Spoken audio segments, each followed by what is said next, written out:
So చేస్తాం. కానీ మనం ఒక చిన్న విషయాన్ని హెచ్టిఎంఎల్ పార్ట్లో మర్చిపోయాం. ఏంటా విషయం అంటే, ఇక్కడ ఈ ఏరియాలో లోగో కావాలనుకున్నాం కదా మనం. సో లోగోని మనం హెచ్టిఎంఎల్ పార్ట్లో తీసుకుందాం. సో లోగో డాట్ పిఎన్జి అనేటువంటి ఎక్స్టెన్షన్ ద్వారా తీసేసుకుందాం. ఇక్కడ హెడర్ పార్ట్లో ఇమేజ్ సోర్స్ లేదా ఎస్ఆర్సి అనేటువంటి attribute logo dot PNG. Alt అనేది తర్వాత విషయం, ఇక్కడ అక్కర్లేదు.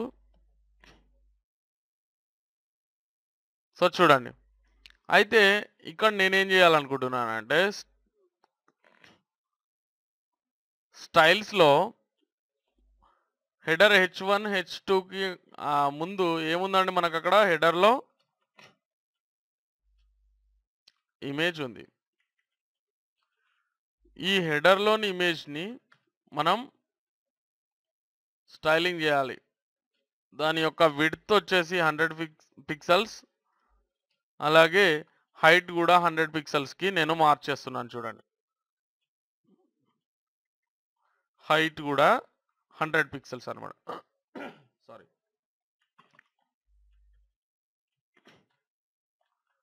చూడండి 100 పిక్సెల్స్కి మార్చేశాను.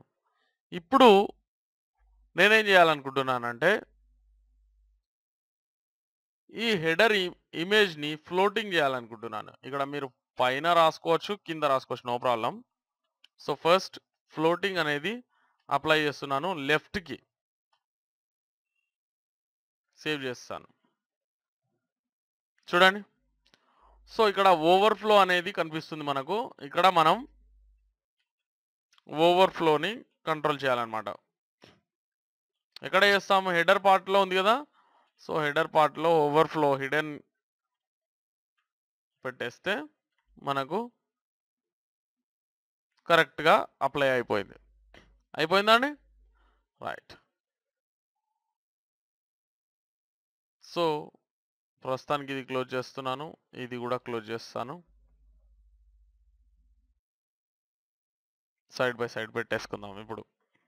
ఓకే, సో విషయానికి వస్తే ఇక్కడ ఏంటంటే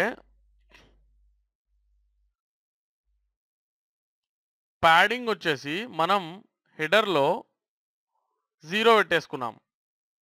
అలా కాకుండా ఒక 10 పిక్సెల్స్ ఆఫ్ ప్యాడింగ్ అనేది ఎంటర్ చేసామనుకోండి, చాలా చక్కగా కనిపిస్తుంది అనమాట. చూడండి, కనిపిస్తుందా? Right, okay. అలాగే ఇక్కడ మార్జిన్స్ ఉన్నాయి కదా, ఈ హెడ్1 H1కి అండ్ H2కి ఇది మార్జిన్ 0 కాకుండా తీసేస్తున్నాను. చూడండి, డిఫాల్ట్ మార్జిన్ అనేది ఉండనివ్వండి దానికి. ఓకే, సారీ, డిఫాల్ట్ మార్జిన్స్ ఉండొద్దు, మనం ఎంటర్ చేసుకోవాలన్నమాట. మార్జిన్స్ అనేవి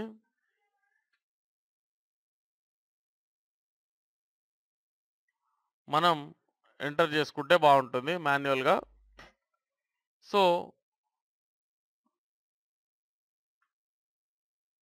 రైట్ మార్జిన్ని మనం ఇక్కడ క్రియేట్ చేయాలంటే ఏం చేయాలి అంటే,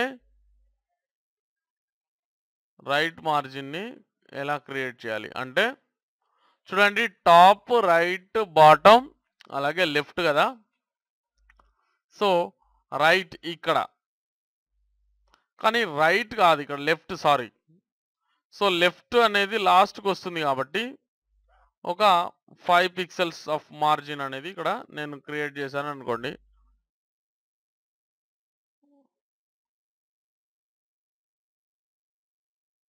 ఓకే, సారీ,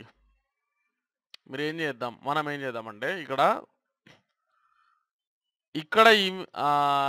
ఈ H1కి H2కి 2 సార్లు ఎంటర్ చేయాల్సి వస్తుంది మనం మార్జిన్ అనేది, అవునా? కానీ నేనేం చేస్తానంటే ఇక్కడ హెడర్ ఇమేజ్ ఉంది కదా, రైట్ సైడ్కి మార్జిన్ మనం ఇచ్చేసామంటే ఆ రెండింటికి అప్లై అయిపోతుంది కదా ఆల్మోస్ట్ ఆల్, అంతే కదా. సో ఇక్కడ నేనేం చేస్తానంటే మార్జిన్ ఎందుకు రెండు సార్లు 10 పిక్సెల్స్ ఇచ్చాను అనుకోండి, అయిపోయిందా. సో రెండింటికి అప్లై అయిపోయింది. రెండింటికే కాదు, ఇక్కడ ఎన్ని ఉంటే అన్నింటికి అప్లై అయిపోతుంది అనమాట. ఇక్కడ ఎన్ని ఉంటే అన్నింటికి అప్లై అయిపోతుంది.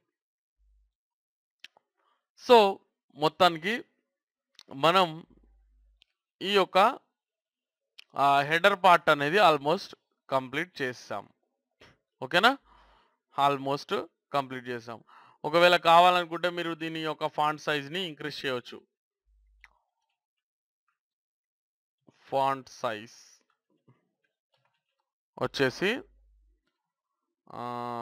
2.2 EM.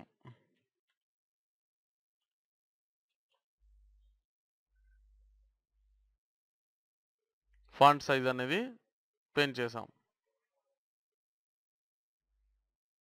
ఓకే, దీనికి అంతే ఉండనివ్వండి, నో ప్రాబ్లం. ఒకసారి చూడండి చేంజ్ ఏం జరిగింది అనేది చూడండి. అయితే H2కి మాత్రం నేనేం చేస్తానంటే 1.2 ఇస్తాను. చూడండి చిన్నగా చేస్తాను, లేదా 1.5 అక్కర్లేదు 1.2 చాలు. నాకు నచ్చిన విధంగా నేను దాన్ని ఫాంట్ సైజ్ అనేది అడ్జస్ట్ చేస్తాను. ఇక్కడ నెక్స్ట్ పార్ట్ ఏంటండి మిగిలింది, నెక్స్ట్ పార్ట్ నవ్. అయితే మనం ఏం చేసాం, నవ్కి ఒక క్లాస్ ఇచ్చాం, ఏంటది, డివ్ క్లాస్ అది. ఓకే, డాట్ నవ్ యూఎల్ అనేది తీసుకుంటాను. ఓకే, యూఎల్ అంటే ఇక్కడ అనార్డర్ లిస్ట్ మొత్తం వచ్చేస్తుంది. ఇక్కడ ఫస్ట్ మనం చేయాల్సింది ఏంటండి, లిస్ట్ స్టైల్ టైప్. ఇక్కడ వైట్ స్పేస్ని క్రియేట్ చేస్తున్నాను ఫ్రీగా, సో ఇది మనకు ఈజీగా కనిపించడం కోసం. Okay, list style type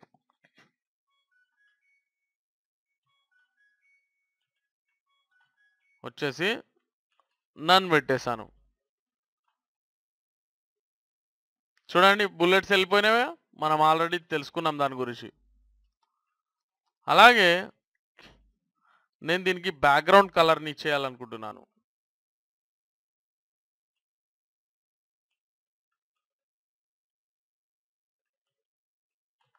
background colour వచ్చేసి నేను ఏమి ఇవ్వాలనుకుంటున్నానంటే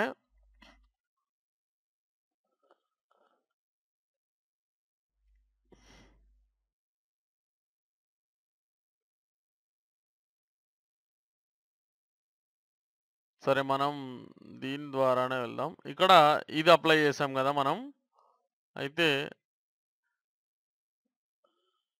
కొంచెం లైట్ కలర్,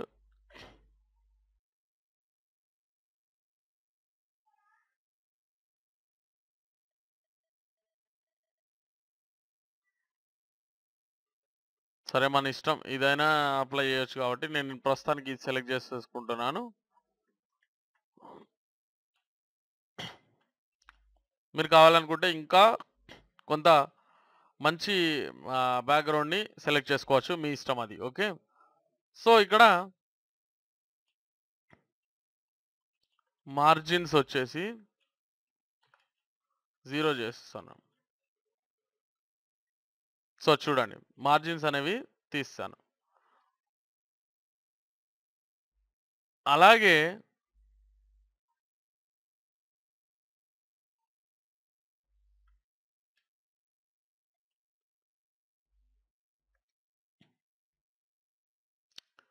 ఇక్కడ ఇంకేం చేయొచ్చు మనం, ప్రస్తుతానికి అంతే అనుకోండి. సో ఇప్పుడు now dot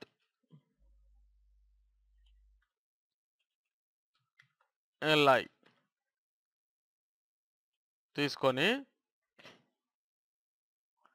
first text decoration ఏదైతే ఉందో అది తీసేద్దాం. అంటే ఈ యొక్క అండర్లైన్ అన్నమాట. సారీ, ఎల్ఐ కాదు, టెక్స్ట్ డెకరేషన్ అనేది యాంకర్ టెక్స్ట్కి కదా. ఓకే, లింక్ క్రియేట్ చేయడం వల్ల కదా. సో ఎల్ఐ అంటే ఇక్కడ ఫ్లోటింగ్ చేద్దాం మనం. ఇక్కడ హారిజంటల్ నవ్ బార్ని మనం క్రియేట్ చేయాలనుకుంటున్నాం కాబట్టి ఇక్కడ ఫ్లోటింగ్ అనేది చేద్దాం. ఫ్లోట్ ఏంటండి? లెఫ్ట్.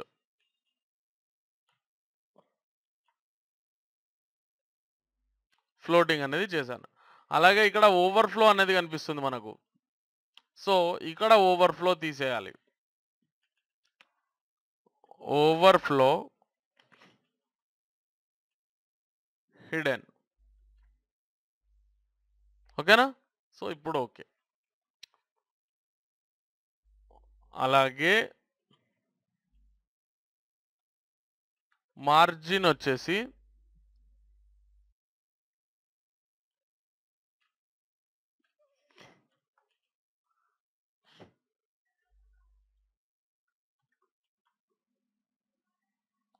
సో ఇక్కడ మార్జిన్ అనేది అక్కర్లేదు, మనం యాంకర్ టెక్స్ట్లో చూద్దాం ఇది. సో నౌ ఎల్ఐ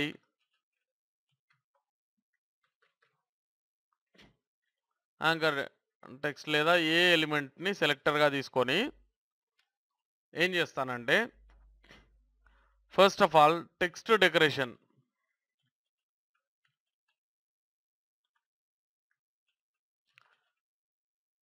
నన్ పెట్టేయండి. సో ఈ అండర్లైన్స్ అనేవి మనకు అక్కర్లేదు కాబట్టి వెళ్ళిపోవాలి. ఓకే, అలాగే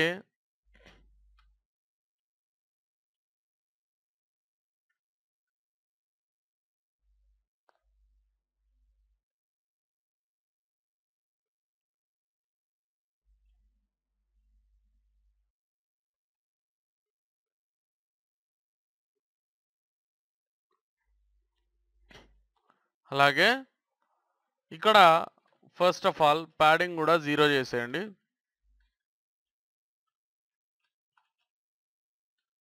మనకు అక్కర్లేని అంశాలను ఫస్ట్ తీసేసేయాలన్నమాట. మనకు ప్యాడింగ్ అనేది 0 చేస్తాను. సో ఇక్కడ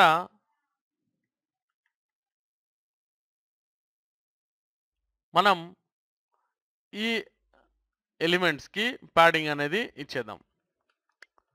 సో ప్యాడింగ్ వచ్చేసి నేను ఒక 10 పిక్సెల్స్ అప్లై చేస్తున్నాను. ఓకే, అయితే 10 పిక్సెల్స్ అప్లై చేశాను కదా. మనం ఆల్రెడీ నేర్చుకున్నాం దీన్ని బ్లాక్ లాగా డిస్ప్లే చేయాలన్నమాట. So display block. ఇప్పుడు చూడండి దాన్ని, అది మారిపోయింది కంప్లీట్గా. ఓకే, సో మరి అదే ఇక్కడ ఉన్నటువంటి మ్యాజిక్ అన్నమాట. ఓకే, సో ఇక్కడ డిఫాల్ట్ కలర్ అనేది ఉంది. ఏమవుతుంది, క్లిక్ చేసిన తర్వాత దాని యొక్క కలర్ అనేది చేంజ్ అవుతుంది. ఇక్కడ మనం మాన్యువల్గా కలర్ అనేది ఎంటర్ చేసామనుకోండి. సో ఇక్కడ నేను కలర్ బ్లాక్ ఇచ్చేస్తున్నాను. కలర్ అనేది బ్లాక్ ఇచ్చేసాను. ఓకేనా? సో ఇక్కడ చూడండి, ప్యాడింగ్ అనేది top and bottom 10 pixels okay, కానీ ఇక్కడ రైట్ అండ్ లెఫ్ట్కి ఇంకొంత అవసరం అనిపిస్తుంది నాకు. సో రైట్ అండ్ లెఫ్ట్కి అంటే 2 టైప్స్ ఆఫ్ వాల్యూస్ని మనం ఎంటర్ చేసినప్పుడు ఏమవుతుంది, ఇది టాప్ అండ్ బాటమ్, అలాగే ఇది రైట్ అండ్ లెఫ్ట్కి వస్తుంది. సో 25 పిక్సెల్స్ని నేను అప్లై చేశాను. చూడండి, దూరంగా వెళ్ళిపోవడం అనేది జరిగింది. సో ఇప్పుడు ఒక ఇంట్రెస్టింగ్ టాపిక్. ఇక్కడ సెలెక్టర్ని నేను తీసుకున్నాను. దీనిపైనకి మౌస్ కర్సర్ని తీసుకెళ్ళినప్పుడు అది ఎలాంటి మార్పులు చేయాలనేది ఇక్కడ మనం ఎంటర్ చేయవచ్చు. అలాంటప్పుడు మనం ఏం చేస్తాం, దీనికి హోవర్. ఇచ్చేసాం. ఓకే. సో ఇక్కడ వచ్చేసి దానికి బ్యాక్గ్రౌండ్ కలర్ని నేను అప్లై చేస్తున్నాను చూడండి.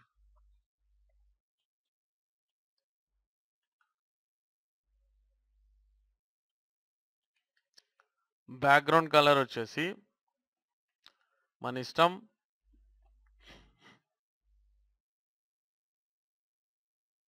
ఈ కలర్ని నేను అప్లై చేస్తున్నాను. కొంత బ్లూలోనే కొంత చేంజ్ అనమాట. Okay. So almost blue colour. అలాగే టెక్స్ట్ కలర్ వచ్చేసి సో చూద్దాం ఇప్పుడు కలర్ అనేది వైట్ చేయాలి. అప్పుడు చాలా అందంగా కనిపిస్తుంది అనమాట. ఇది మౌస్ ఓవర్ అనేది మనం అప్లై చేయడానికి ముందు చూడండి లింక్స్ మాత్రం పనిచేస్తున్నాయి కానీ ఎలాంటి మార్పు లేదు. అప్పుడు మనం దేన్ని సెలెక్ట్ చేస్తున్నామో యూజర్కి అర్థం కాని పరిస్థితి ఏర్పడుతుంది. దానికోసమే హోవర్ అనేటువంటి ఒక సెలెక్టర్ మనకు దొరికింది. సో చూడండి ఇప్పుడు చాలా చక్కగా కనిపిస్తుంది అనమాట. అవునా? రైట్. అయితే ఇక్కడ ఒక HTMLలో చిన్న మార్పు ద్వారా మనం ఈ పేజ్ని సెలెక్ట్ చేసామనేది చేసుకోవచ్చు. అది మనం తర్వాత మాట్లాడుకుందాం. ఓకే. నెక్స్ట్ పేజ్ని క్రియేట్ చేసిన తర్వాత మాట్లాడుకుందాం. సో ఇప్పుడు ఆల్మోస్ట్ మనం ఈ యొక్క నావిగేషన్ ఏరియాని కూడా మనం క్రియేట్ చేసుకోవడం జరిగింది. ఇప్పుడు మనం ఏం చేద్దామంటే కంటెంట్ ఏరియాకి ఒక బార్డర్ని క్రియేట్ చేసి అలాగే దాన్ని చక్కగా స్టైలింగ్ అనేది చేసే ప్రయత్నం చేద్దాం. ఓకే.